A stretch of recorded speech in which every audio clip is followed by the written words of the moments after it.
The windshield wipers on Jake Harlan's old Ford pickup barely kept up with the downpour as he pulled into the crumbling parking lot of Miller's Gas and Go on the edge of town.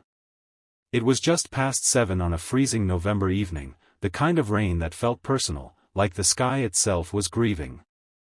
Jake was bone-tired, 12 hours at the construction site, mud still caked on his boots, and a 6-year-old asleep against his shoulder in the passenger seat. That's when he saw it first, a silver minivan crooked across 2 spaces, hood up, hazard lights blinking weakly like it was giving up. A woman stood beside it, soaked to the skin, one hand holding a useless umbrella inside out, the other clutching a little girl who couldn't have been older than 5. The child's pink raincoat was 2 sizes too big, sleeves dangling past her fingers, and she was crying silently into her mother's hip. Jake didn't think twice. He just pulled in, rolled the window down an inch, and called out, "Need a hand?"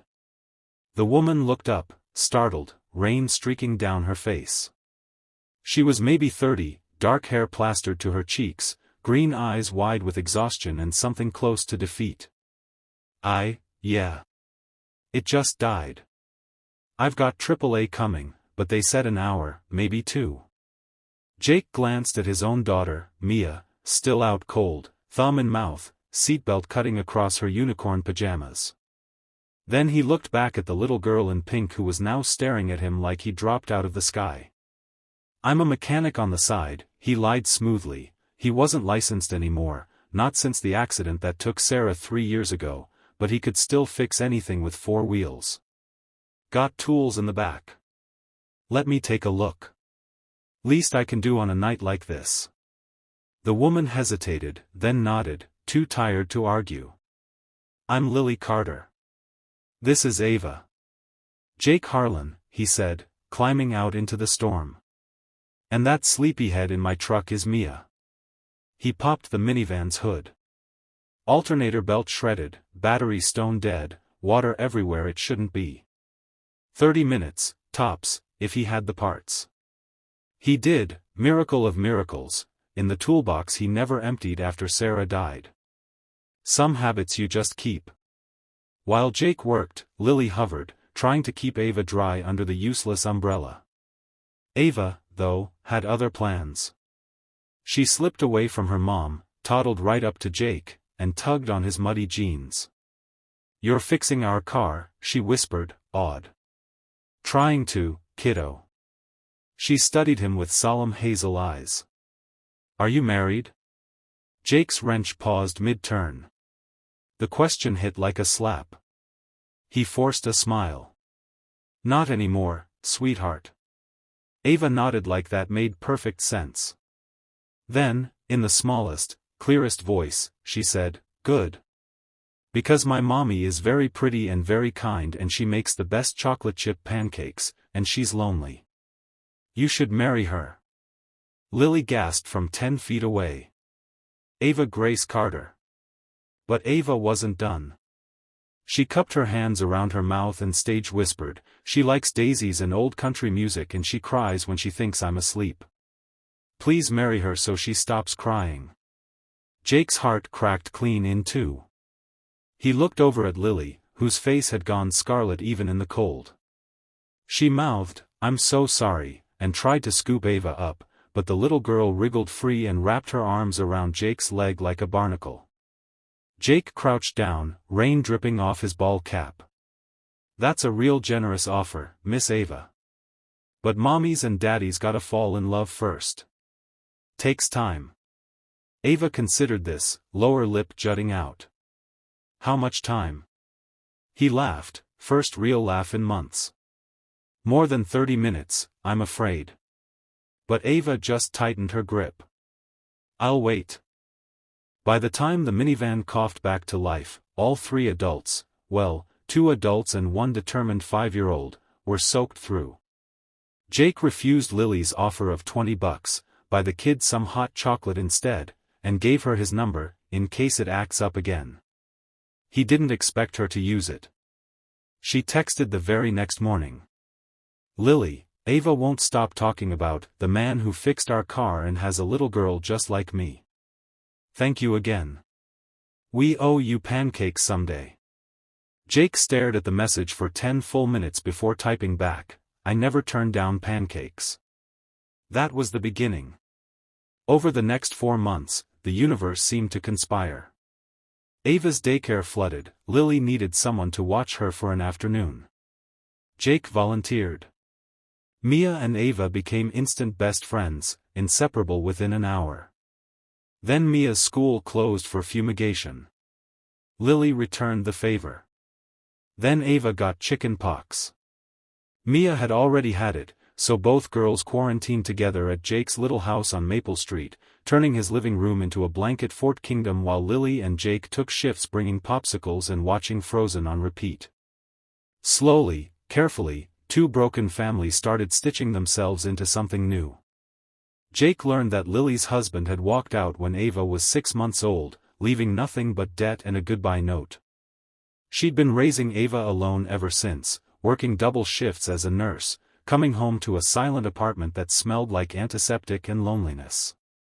Lily learned that Jake's wife Sarah had died in a wreck caused by a drunk driver on this very same stretch of highway.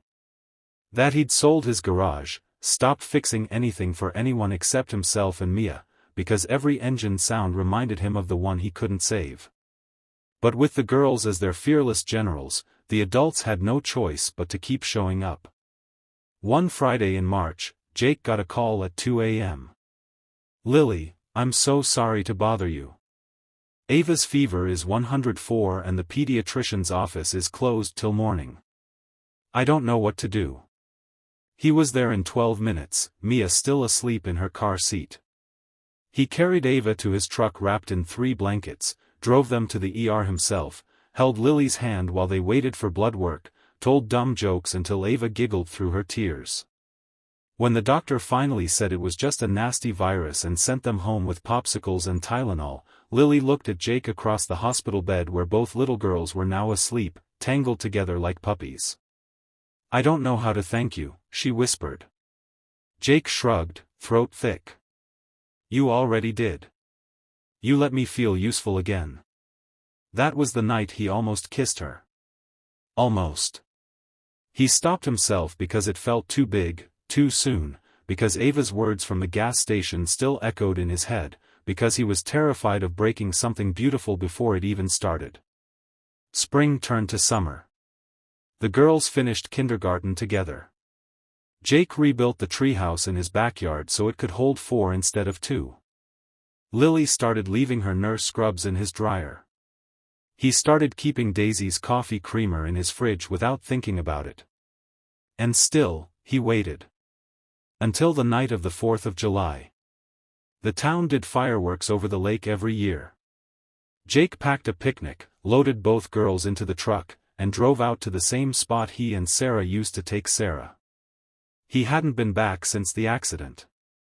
They spread blankets, ate watermelon until their chins were sticky, and when the first firework exploded gold and green across the sky, Ava crawled into Jake's lap like it was the most natural thing in the world.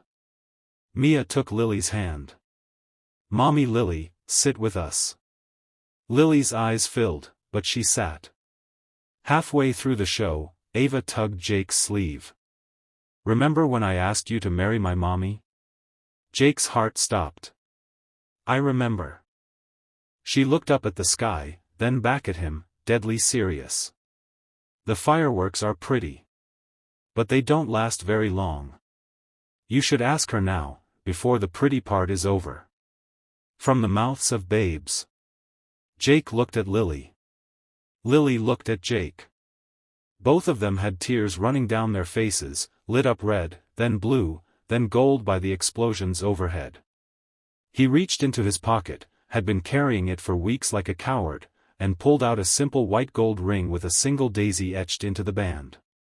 Sarah's ring had been flashy, this one was quiet, like Lily. "Lily Carter," he said, voice shaking, "I don't have a big speech. I just know that for the first time in 3 years, I wake up excited for the day.